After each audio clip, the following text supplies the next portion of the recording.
Well, another Sunday has come and gone. Uh, Sunday? well, because every day feels like Sunday. It's True. Thursday. It's Thursday, the 2nd of April.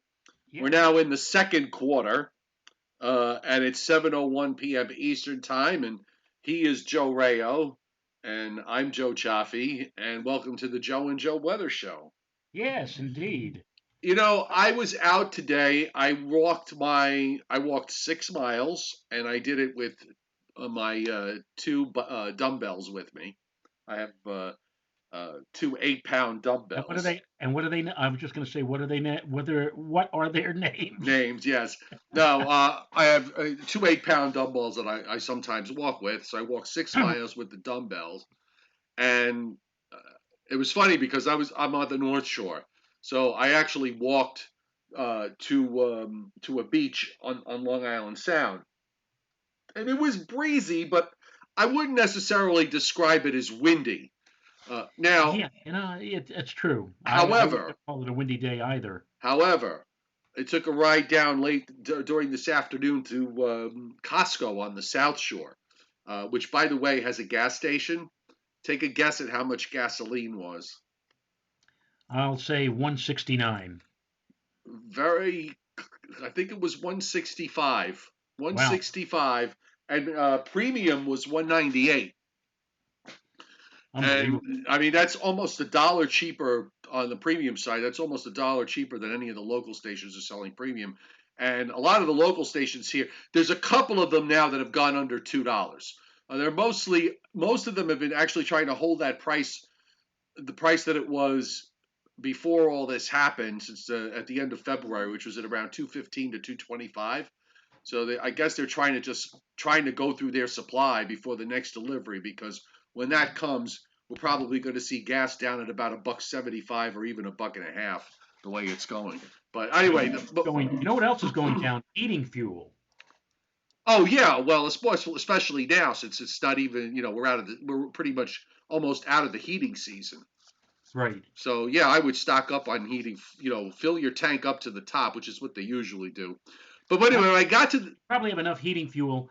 Yeah, I had a monster. I had a 1,000 gallon fuel tank for heating oil, and we're thinking maybe in the next year or two to depart the scene. But before we do, we had to get rid of that tank.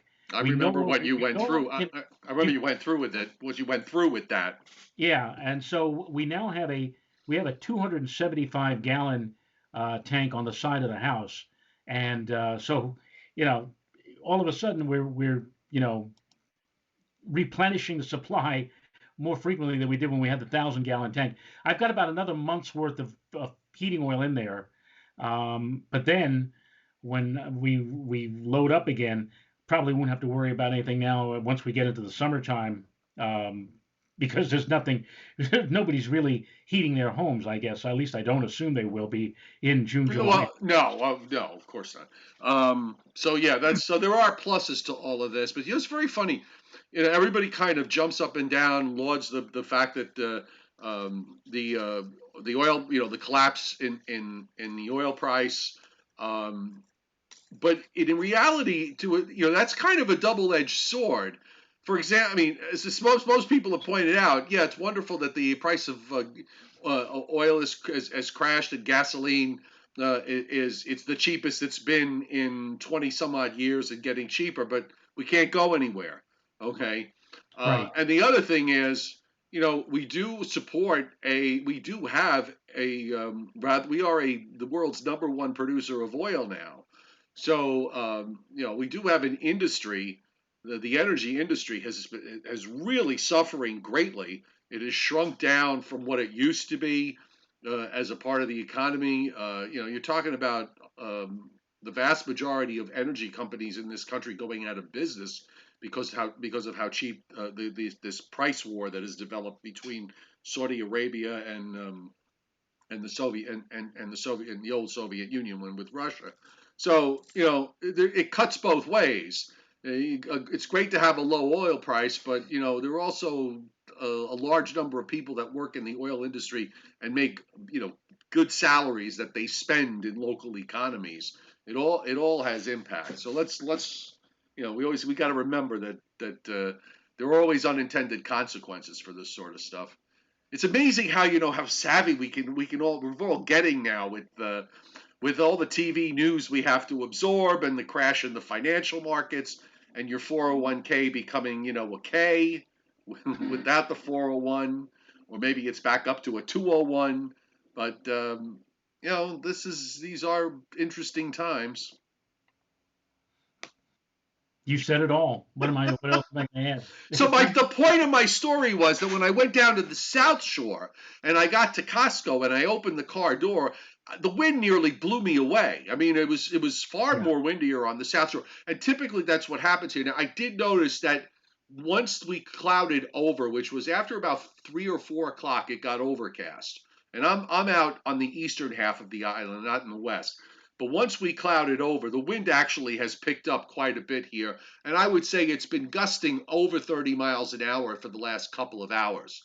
So we're starting to feel the impact of that coastal storm that is out well east of Cape Cod, but is moving westward. It's a monster, no question about that. It has evolved into a major. And the interesting thing that I find is the path of the storm. It's kind of looping in a clockwise or counterclockwise fashion out in the ocean because the upper level low pressure system has now become vertical. It's what we call a vertically stacked system. So there's not much place for this system to go except just going round and round for the moment, spinning its wheels.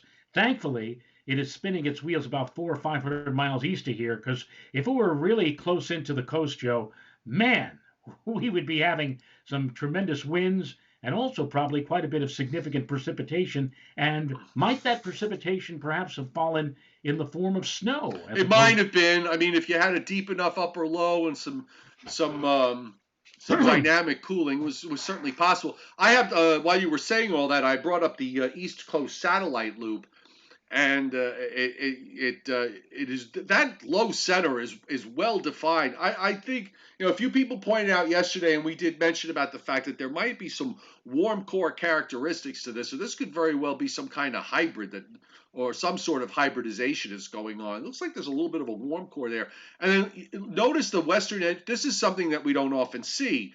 But when we do see it, it's usually in the spring in the spring when you get these blocky patterns that set up. But the clouds are actually coming in from the northeast, so right? it's still clear in southern New Jersey. You can see where the cloud line is now. It's just probably at around Route 195 and then cuts into northeastern Pennsylvania. So we're going to be having to look up toward New Hampshire and Maine and Massachusetts for the rain that is moving southward. And it'll be interesting to see how much rain I get out of this because I'm in eastern Long Island, so I might be maybe I'll get a quarter of an inch or a quarter to a half an inch, and uh, out in Cape Cod they're probably going to wind up with at least an inch to an inch and a half out of it.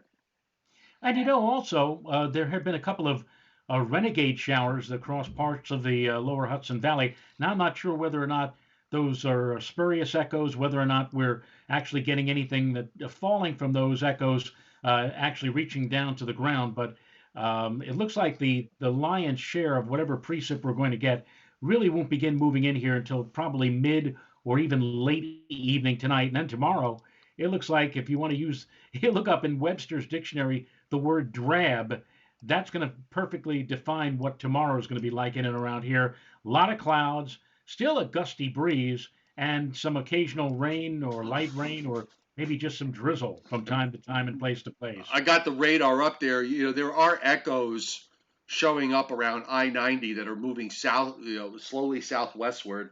There's also a couple of showers that have popped up in the Catskills, and there are a couple of showers that have popped up over eastern Long Island.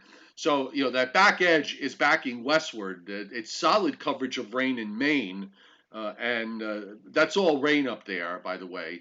And there might be a little bit of elevation-driven wet snow out of this in parts of northern and northwestern Maine, northern New Hampshire, and into Vermont, and maybe a little bit in northeastern New York. Not enough to cause any big problems. We're talking maybe about a coating to an inch or so as you get up into Maine, and probably less than that as you go south and west.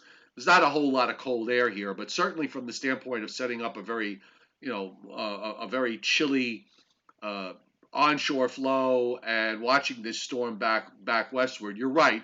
If this were if this were a little if this low were more tucked in and you had perhaps a little bit of a stronger upper low, maybe you could have wound up with something bizarre happening from the standpoint of snow. But it's not to be for snow lovers. And again, as I mentioned last night, along coastal areas, we're rather lucky. In fact, you know what? In thinking about it more, there probably will be some kind of a coastal advisory for possible coastal flooding next week. Next Tuesday, the so-called supermoon, closest full moon of 2020. And had we had this storm system combined with those abnormally high range of tides, we would be seeing quite a bit of coastal flooding. But even without the storm, the waters are going to be probably a bit higher than normal anyway. So that'll be something to look for next week. And as I mentioned also yesterday, it is not always exactly on the day of the full moon. Quite often, because of topography, you could have the highest tides come 1, 2, even 3 days after the full moon, which coincides with perigee. Case in point, by the way, Joe, would be seeing quite a bit full moon, perigee, closest point to the Earth next Tuesday, but the highest tides at Boston, at Commonwealth Harbor, won't be attained until Friday afternoon. That'll be, I think, like 12.1 feet. So, and again, if you were to factor in that storm, if that were next week, that would mean, I won't say disastrous flooding, but the kind of flooding that is not too welcome up there and most anywhere. 975 low out there, out in the Atlantic. Tim Pendleton asked the question, and Timothy Veltman gave him the answer. There's the gradient is very tight because you do have a very strong high up in Canada that it's working against. And by the way, the weather today, up until a couple of hours ago, was from southern New England right down to Florida. It was a beautiful day, partly to mostly sunny skies, up and down, and going back west to Chicago, almost but not quite to St. Louis and the Mississippi River. That whole area from there, east of there, was really quite nice today. We do have some snow going on up in the northern plains, and the Weather Service has put up winter storm warnings up in eastern North Dakota and western Minnesota, and a large area in South Dakota, Nebraska, northern Kansas, western Iowa, a good chunk of central Minnesota are all under winter weather advisories. We also have winter storm watches up for the Sierra Nevadas in California. That is going to be interesting to see how that plays out. And in the east, that little purple that you see off of Cape Cod, those are storm warnings that are in effect for the coastal waters. And we have gale warnings up from Maine all the way down to coastal North Carolina. So at least from the standpoint of impacting the coastal waters, this storm is having a large impact. Indeed, indeed. And nine, what was the millibar, the central? Nine. Well, let me get the 21Z. At 15Z, we were sitting with a 980 low. So let's see what we're down to now. We should have the 21Z map up. At 21Z, I can't see. Is that an 8 or a 6? Still a 9. Still a 980 low. Okay.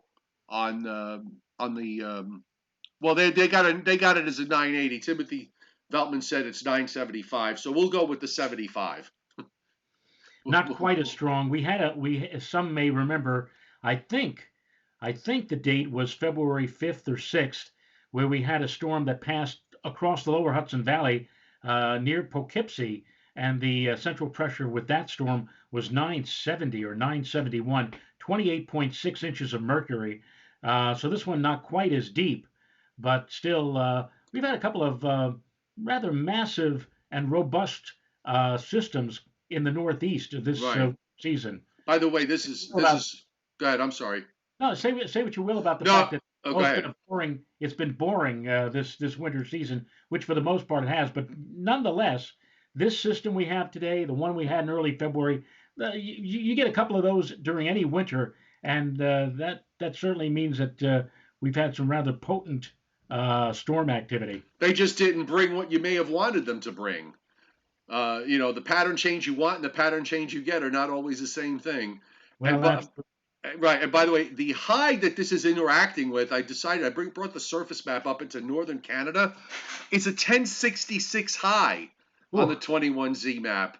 And it might very well even be a few millibars higher than that. I mean, this is a sprawling. And by the way, this is when we talk about that negative East Pacific oscillation, folks, this is what it looks like. This is where you have high pressure basically all across Canada, or a good chunk of Canada.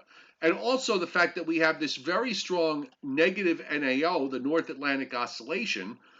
This big high is also a result of the blocky nature that has developed in the North Atlantic, and that is pitting this storm system east of Cape Cod and actually forcing it to move back westward. So that's why blocking is so important, because it pins colder, it envelopes cold air across eastern Canada, New England, and down through the mid-Atlantic states, and sometimes down even into the southeastern U.S. So anything that's kind of underneath that is going to have a problem getting out of the way. Everything in the atmosphere slows down, and the upper features all slow down because, as I said in terms of the description, the blocky nature of the atmosphere. And unfortunately, for winter weather lovers, we saw none of this during the wintertime. oh well. That's all. Next. I tell you that a 1066 millibar, that's truly a monster for a high pressure system. Mm-hmm. Or if it extended further south into Quebec, Le Monstre. Uh, Right. they had a picture. Now I'm really dating myself, Joe. But and if any of you are Red Sox fans, you may remember that there was a pitcher for the Red Sox.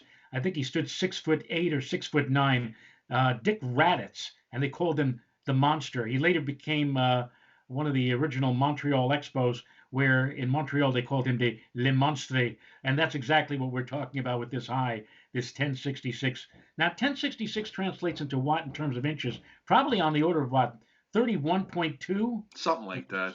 something And like we'll that. have to. Yeah, there's probably a calculator on Google that we could check this on. I go ahead and talk. We I'll could always ask Pierre Francois Delabriosky, since we're talking about Les Monstres. Well, just speaking of pressures, which is All what right, the here tele. you're gonna have the answer instantly. Right. 1066 millibars. Yes. That is equal to, oh my God, that's 1066 millibars is equivalent to 31.47 inches. Wow. 31.48 because it's 31.47896. So you round that off to an 8 instead of a 7. And so we have a 31.47 or 48 millibar high up over northern Canada. And at the same time, we have a 975 low, Right. 100 miles off the coast. That 975 low is 28.79 inches.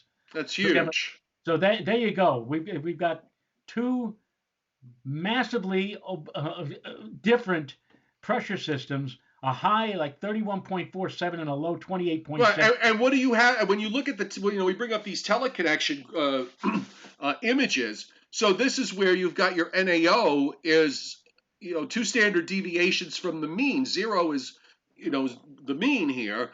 So it's two standard deviations below. You've got your Pacific North America index also off the wall negative, some three standard almost four, deviations. almost four, right? Four deviations. Almost four. And the East Pacific Oscillation, which we talked about earlier, this is running about 1.5 standard deviations from the mean. So it's no wonder that you've got this, this extremely strong high and this rather intense low. And those two features make up the vast amount of geography of Canada and off the east coast of the United States. You have a huge area that is actually that's being impacted by both these systems. So that's why when we look at these, remember these are snapshots. They're not necessarily predictive. They are snapshots of what the model sees on its on the 0Z run of the GFS ensembles. So it's taking an average of all its members and coming up with these readings. So you kind of can look at that and say, okay, so the NAO being negative, at least for now, tells us that we've got a blocky atmosphere. But notice it goes pretty quickly to the neutral line and then only goes slightly negative, and it changes every day. We looked at this a couple of days ago. It was negative as far as the eye could see. Now suddenly it wants to go positive at the end of the period. And that date, by the way, it's a little different here. These teleconnections, it's kind of tricky. You try to look at them to see if you can get an indication of where there might be some storminess. And we were early looking back a couple of days ago because of the rapid ascent of the neutral line. We were looking maybe around the 8th, 9th, or 10th. Now I'm not so sure. So we'll see. We'll see how it plays. One thing, though, is with this negative Pacific North America index pretty much all through the next 16 days, I got to wonder, Joe, whether at some point, usually a negative PNA means severe weather across the plains and eventually into the Mississippi Valley. So that's probably something we're going to want to keep an eye on going forward in the next couple of weeks. Yep. So I do have there. mail. What's that? I don't know if you're. No, I just wanted to check something on my email here, and the little man from AOL said, "You got mail." Oh, No he kidding. did he? Okay. I always get mail. So So I got the GFS up, and here's your surface low, your 975 low south of Nova Scotia and east of Cape Cod. Uh, the low itself is roughly at 41.2 and 64.7. So let's just say, for argument's sake, 41 and 65. And Cape Cod is roughly at about 42 and 70.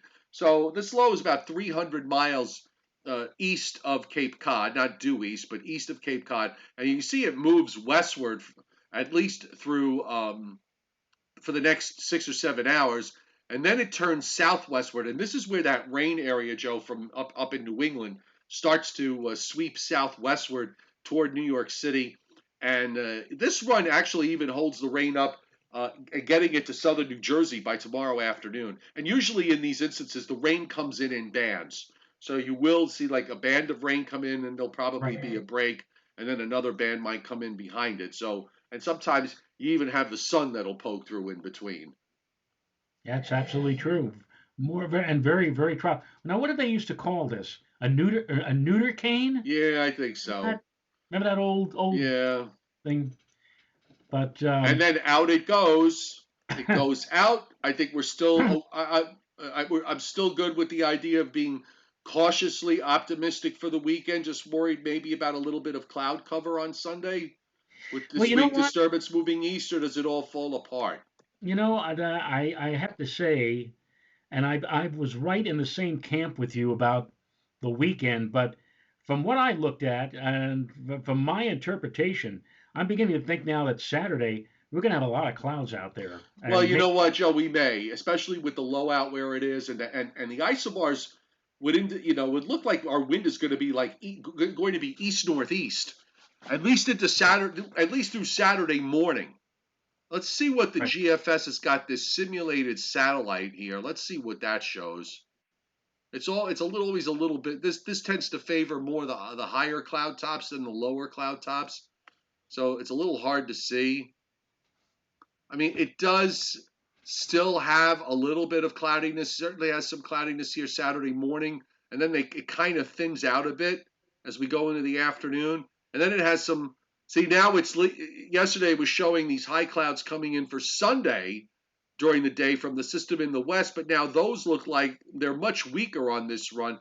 Maybe you might be right. I think maybe for Saturday morning for sure, there'll be some cloud issues. maybe perhaps we could see improvement as the day goes on, and Sunday will be no worse than a mix of sun and clouds. I don't think we'll have any real rain issues to deal with. No, I don't. I don't think so. In fact, I couldn't really, the semantics or the wording of how you doing a forecast from Sunday all the way to next Wednesday. I didn't know what to say, whether or not it's a mix of sun and clouds, varying amounts of cloud and sun, partly sunny, partly cloud. So I just simply went straight through from Sunday through Wednesday. I just simply said partial sun. And it does not look. I don't think we'll have any precipitation. And in fact, I think we'll see a nice jump in the temperature actually. By Monday, I could see low to mid 60s at least. We might be into the 60s on Sunday. Well, that's going to be again dependent upon How much sun we get. how much sun we get. I said for single digit temperatures for single temperatures on, let's say, a 7-day outlook. For the Hudson Valley now, I said 52 on Saturday, 56 on Sunday, 63 for Monday, which would be actually unseasonably mild because in the Hudson Valley the normal high is about 57. So if we get to 63 or higher, that's kind of like a little happy bonus there for all of you who intend to step outside for 5 minutes on Monday before you step back inside for the rest of the day. Right. So I got the upper air here. I just want to show everybody. There's your blocking the high that runs from the between the Azores and Greenland, built back into Labrador. You've got your cutoff low off the off the New Jersey coast. You've got another cutoff low west of the Azores. You've got a low in southwest Canada, and there's your negative Pacific North America index. So it's a very, very blocky look here. What the model tends to do with those upper highs, they usually don't last for too long, at least on the Atlantic side. And we do see that break down to an extent as we go into next week. So I think, the tricky part about the first half of next week will be weak weather systems coming eastward and whether they hold together or not. At least from what I gave, the look that I gave it earlier on the models. And the thing is, this time of year, Joe, I've said this many times. I've always hated the spring because it is the toughest time to forecast, and you illustrated it quite well because it's how do you word this for 3 days? Right, right. It's easier when you're like a day. Here.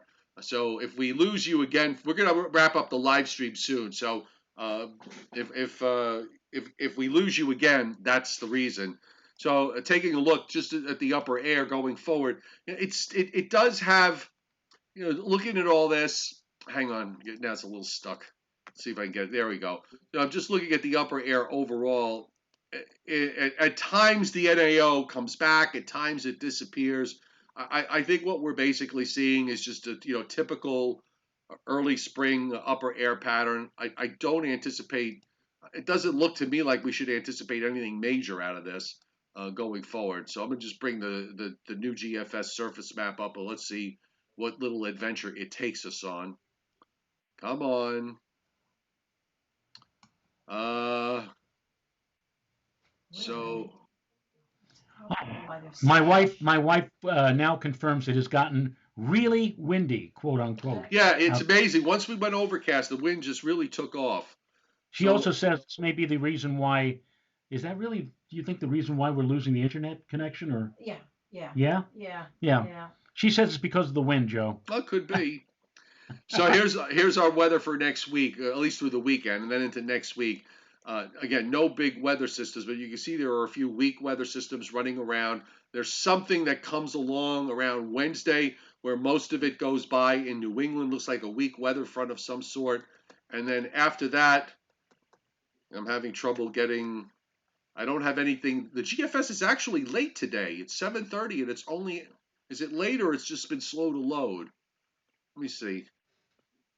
Now this is around April 11th. It's got some kind of low, some kind of deep low that comes out of Colorado and Kansas, and then moves eastward and swings into the east along about April 11th, April 12th. That's next weekend. That's next weekend. So we'll deal with that when the time comes. Yes. And that's it. So I'm going to come back to the screen. Let's see if there are any questions on the chat. And the satellite loop of the Northeast will continue to rotate while we speak. I just want to let you know you're cutting out every once in a great while now. It's not like a Okay. So we'll just, yeah, no, you are too. You're cutting out as well. complete. Yeah, you know what, folks? Let's just wrap it up here. It's 7:32. There's really not a whole lot else going on. So we'll wrap up our live stream tonight. And you know what, Mr. Rayo? I'm thinking that because since there really isn't anything major going on, let's take a day off tomorrow and Saturday. So unless the weather world And we'll be back. and we'll be Sunday. back Sunday morning. How does that work for you? Works for you? Unless we have some sort of cataclysmic event that takes place between now and Sunday, in which case we probably wouldn't be able to contact each other or do a show anyway. All right. So look, folks, we're going to see you on Sunday on the Sunday morning Joe and Joe weather show, Coffee with Joe and Joe, 11 o'clock Eastern time. All right. And you can look for notifications, of course, on Discord. For those of you who are on the chat board that haven't joined Discord yet, let me put up the link to it so that you can join up. It's absolutely free, and this way you can the conversation on these live streams continues, and that's what it looks like. And that's Timothy on there. Oh, we have Joe. We've got Scott Briller, the chairman, is out tonight. He's watching a movie with his mom, as they're socially isolating together, and we wish them both well. So Timothy Veltman has the Jeopardy question today. Are you ready? Yes, sir.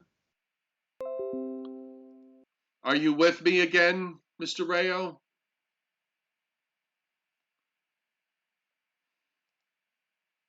Since they're Skyping in their anchors from their homes, the same thing happens to them. Hi. Are you back for more punishment? Well, I wanted to get Timothy Veltman's Jeopardy question in for tonight, but I was just saying, hi, Mrs. Rayo. There she is. Hi. Hi. Oh, I didn't realize I was on. Oh, okay. No, we need to. Don't worry. Your hair looks fabulous. It hasn't suffered at all during this isolation event of ours. Not yet. Henna rinse. Yes.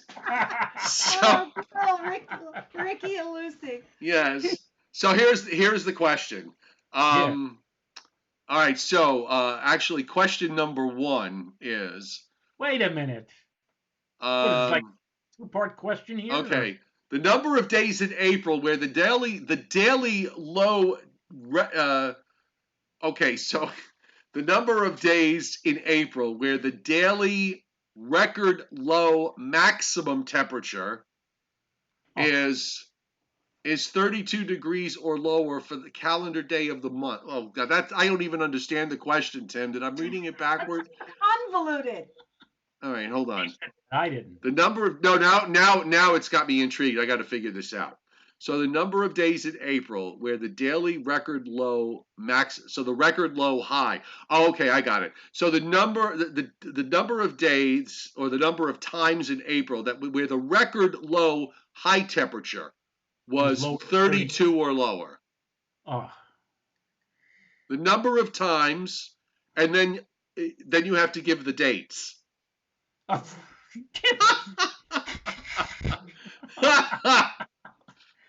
20. I'll say 20. What do you want to say? Yeah, say whatever. Say whatever it is. Get the pain over with. 21. 3. 3?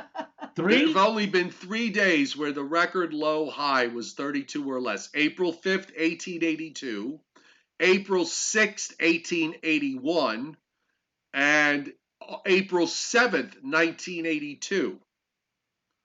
Oh, well. That we remember. That we remember. That was the day after the blizzard. That's correct. That's okay. One thing. That's the one thing I remember clearly after the blizzard. It was very cold Windy. and very windy. It was incredible. It was like the middle of winter, even worse. Yep. So yeah, that's amazing that only happened 3 times over 150 years, and we actually lived through one of them. That's correct. And they Right. were 100 years apart. Exactly. So now the second question is, this part two is the number of days in April where the daily record high minimum, okay? So the warmest low temperature was 70 degrees or better. Well, you know what, Joe? If you went with 3 with the maximum for the lowest maximum, why don't we just? I'll say 5. Yeah. No, it's 2 days. April 17th, 2002, 74. And Okay. April 18th, 2002, 76. Well, April 18th, 2002, I think that was the day that we tied the all-time highest temperature At 96. of 96 degrees. The other time was 1976 Easter Sunday. That's right. So So that wraps it up for tonight. So we will be back on Sunday, folks. Okay. Bye, Mrs. Rayo. Everybody say goodbye to Mrs. Rayo. Bye, Mrs. Rayo. Bye. By the way, I had a bowl of bran cereal for dinner, so I didn't make anything tonight because I didn't feel like it. I cooked I've been cooking like crazy the last 4 or 5 days in a row, and I said, you know what, tonight I'm having a bowl of cereal, and that's it. I'm a big old But that time. must have made a lot of leftovers that you had yesterday. Well, I still know I had them. I had some for lunch. I had leftover the turkey thighs that I made 2 nights ago. I ate the last one for lunch, and I still have the pulled pork. So I just didn't. I was like, I don't feel like it. So I'm saving the pulled pork for tomorrow. So around 4 o'clock, I got really hungry, and I thought, you know what? Let me just have a bowl of cereal, and it's all that fiber now, so it's it's sitting in my tummy. Oh, and I just belched. I was Sorry. going to say I'm a big fan of old time radio. And back in the day, I guess back in the 40s, for example, Kellogg's had a cereal called Kellogg's Pep. I have no clue what Pep was, whether or not it was a brand cereal or Frosted Or Flakes. some kind of drug that's illegal now or something. Whatever.